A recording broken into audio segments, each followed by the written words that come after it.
I'm going to show you how I made my fish tank look like this to bringing it to look like this after just 3 weeks of doing these things. And you can apply these to your tank and you can see it benefit wildly. Make sure you stick around to the end when I tell you what to do to get yours looking this beautiful. So let's just get straight into it. You can see that the scape is doing quite well, but I started off this tank with recycled aqua soil and topped with fresh soil that you can see right here.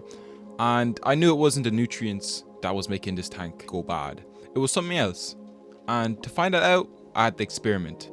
And how I did that was affected. The only other thing that I know that affects plants was lighting. From day 1 to 5, I took a picture every day and I increased the light exposure by 1 hour each day until I got algae. And on day 5, we see that I got algae. And that brought from my algae time from 10 hours, I'm gonna reduce it down to 8.5 hours, which suits me and suits the tank optimally. So that was working perfectly fine after that. And at nearly a week, this tank did not look good at all. It was really making me upset and I just didn't want to have this anymore.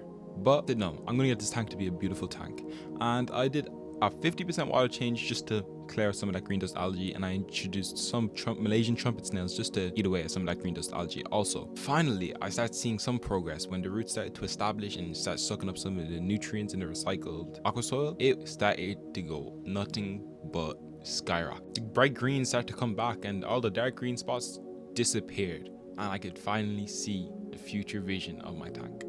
I know aqua soil is very expensive, but to have a very beautiful luscious tank, you are going to need a very great base layer, which is necessary in every tank. You can easily accomplish this with just any dirt from your back garden. Even just sieve it out, get all the big organic pieces out so it doesn't decay in the tank, and cap it with some decorative sand so it looks nice.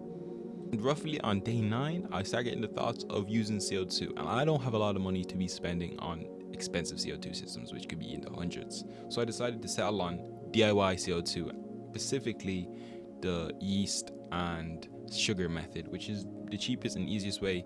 And I spent a grand total of €3 total on getting all the stuff I needed to run some CO2 in my tank beautifully, and it works wondrously. All these people out there telling you that it's not good, I'm showing you an example. This works insanely, and I don't think I'll ever go to a proper system unless I get a bigger tank.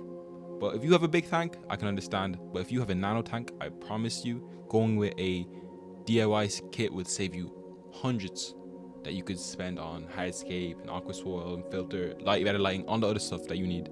That would just boost it magnificently. I'm running CO2 for the last nine-ish days before this, and trimming, replanting, and just doing a lot more maintenance on the tank just to make it look as beautiful as it can, as sure as possible. It is looking insane. So let's do a little checkup on how it's doing. Well, now you can see that it's doing very well. Since coming from where it came from, being near destruction and basically me nearly resetting it, it's doing very healthy. You can see by the quality of the Monte Carlo, Sandy carpet, and this name, I don't have the name of it. I have the name, I just don't know how to pronounce it. Usala H-Raw. It's third trim back. You can see that the tops are coming back a lot, very orange, which is very nice to see. The Rotala green, being beautifully green.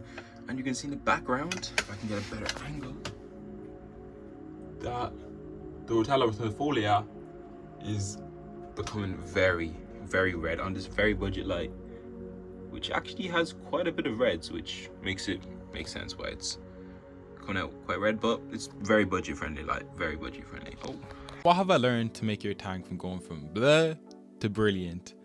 And it just comes down to 3 very easy, very simple things. Make sure you start off your tank with a beautiful, very nutrient rich substrate. It needs to be done no matter how expensive or high tech or low tech. It needs to be a good and beautiful substrate system. Make sure you're giving your plants enough light for them to actually grow. Don't find the perfect amount that suits you from the light that you have. Sometimes it's on the back of the box, or sometimes it's online. So just do your research and find out exactly how much light you need and how much it suits your tank, and just enough not to give you algae. Third and final one, bit optional, but I would highly recommend it, is CO2.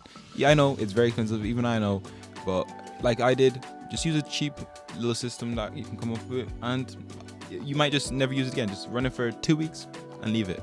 don't need it. It's only a couple of euro. You can't go wrong with it. It's better than spending 300 euro and then wanting to refill your CO2 canister. If this helped you guys, I'd love to see you subscribe, and I'll see you in the next one.